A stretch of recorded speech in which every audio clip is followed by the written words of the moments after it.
Le pupitre, c'est ton espace de travail. Il est réuni au même endroit tout ce que tu épingles dans l'application. Tes grilles, tes positions d'accords, tes gammes, tes rythmiques. Et il te laisse les mettre en page sur une feuille, prête à jouer ou à être imprimée. Un morceau égale un pupitre. On va en construire un ensemble de A à Z. Je vais mettre en La mineur naturel, chercher sur le manche la position cage de sol, l'isoler et l'épingler. Ici, vous allez avoir cet élément d'épingle pour vous dire que vous pouvez épingler ça dans votre pupitre. Là, on peut le faire sur la position cage de sol, mais on va aussi le faire sur celle de mi. Maintenant, je vais aller chercher quelques accords. Je me mets donc dans la bibliothèque d'accords de la tonalité de La mineur naturel et je vais prendre un accord pour chacun des degrés. Donc degré 1, degré 2, je prends l'accord au hasard. À chaque fois vous trouverez un accord sur le Tollab Assistant, sur Vol, vous pourrez à la fois l'écouter, l'épingler et vous aurez diverses options. L'épingler, ça vous permet de pouvoir l'envoyer dans le pupitre. En haut à gauche, vous avez le menu du pupitre. Le menu du pupitre vous montre le pupitre actuel, qui n'est pas un pupitre que j'ai enregistré, c'est juste que c'est un nouveau projet en quelque sorte. Ensuite, il y a les gammes que vous avez ouvertes avec les accords durant l'exploration de ce pupitre. Donc là, je vais ouvrir simplement La mineur naturel. Il y a aussi donc les épinglés rangés par catégorie. Ici, il y a les diagrammes d'accords que j'ai rentrés, les 7, et les 4 manches que j'ai rentrées. Ensuite, on verra plus tard pour les feuilles et les médias. Je vais aller dans les diagrammes d'accords et je vais voir tous mes accords qui sont en vrac dans la partie tous les éléments. Là, ici, je suis dans le pupitre où il me présente tous les éléments. Je vais pouvoir rechercher aussi des éléments. Si je cherche mon Fa, je clique sur F, il va me retrouver le Fa. Ici, j'ai que 7 éléments, donc ça va aller. Mais je vais pouvoir organiser les choses autrement via des dossiers si j'en aurai besoin plus tard. Au survol, juste ici en haut, je vais pouvoir passer d'une catégorie d'éléments à une autre. Là, c'est les manches de guitare. Et là, je vais afficher donc les différentes positions que je me suis donc épinglé. Maintenant que j'ai ces éléments, je vais pouvoir les mettre en page dans une feuille. Si je clique sur les feuilles, je vais pouvoir voir cette mise en page là, avec à gauche les éléments épinglés et à droite les feuilles. Donc, on va prendre quelques accords en vrac, quelques manches en vrac.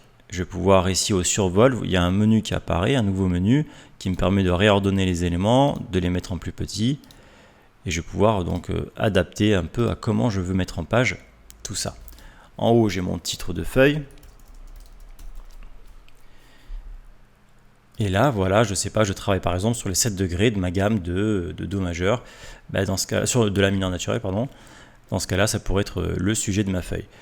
Ici, donc, j'ai mes feuilles, je vais pouvoir créer une nouvelle feuille et mettre en page tout ça pour l'imprimer. Ou alors, si je ne veux pas l'imprimer, je peux aussi carrément l'afficher en plein écran, comme ça, au moins, j'ai un vrai espace de travail sur lequel poser mes éléments que j'ai recherchés.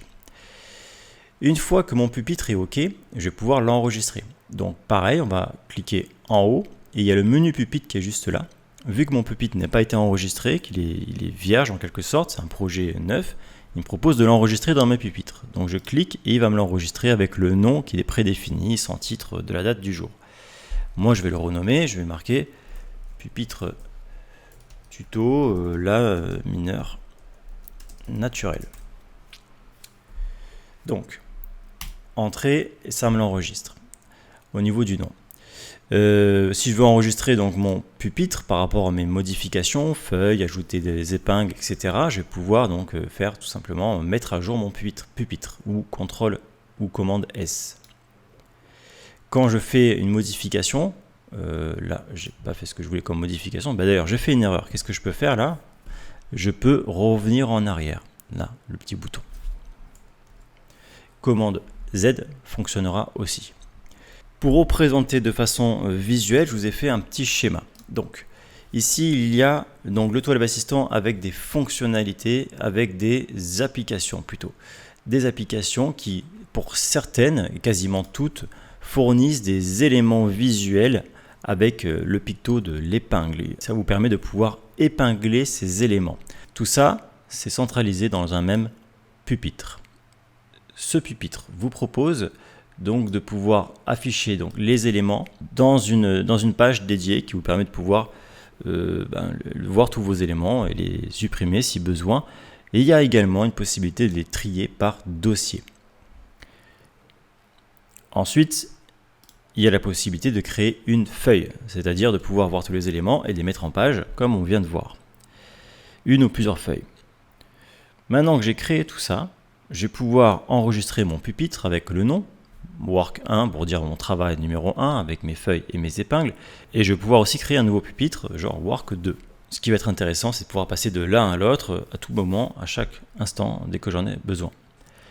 Tout ça, ça pourra être organisé dans des classeurs. Dans le classeur de composition, je vais pouvoir mettre mes différents pupitres où je travaille mes compositions, où je peux aussi créer un classeur travaux en cours. C'est ce que j'ai fait ici. Donc quand je vais dans le pupitre en haut à gauche, dans mes pupitres, je vais pouvoir voir tous les éléments de travail que j'ai ici, qui ne sont pas triés pour cela, mes compositions avec cela, parce que tout ça c'est mes compositions, et là c'est mon tuto, c'est les tutos sur lesquels je travaille.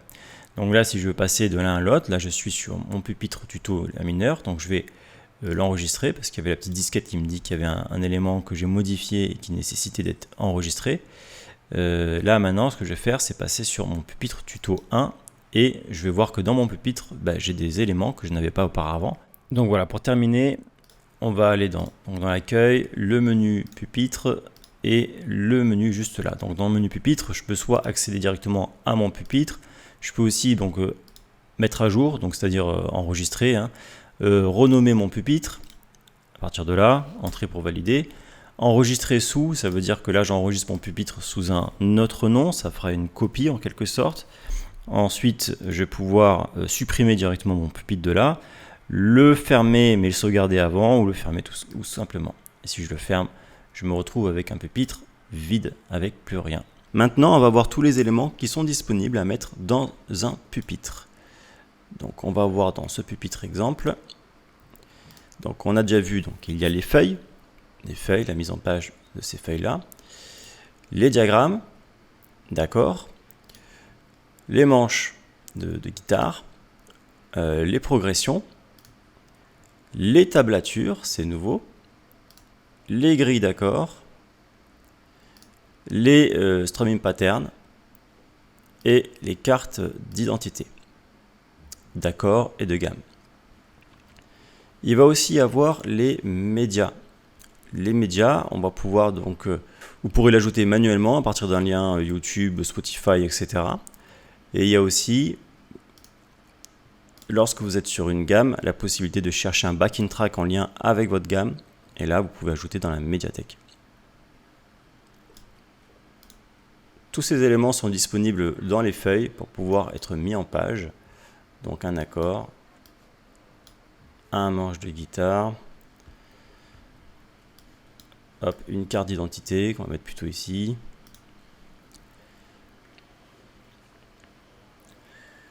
une tablature,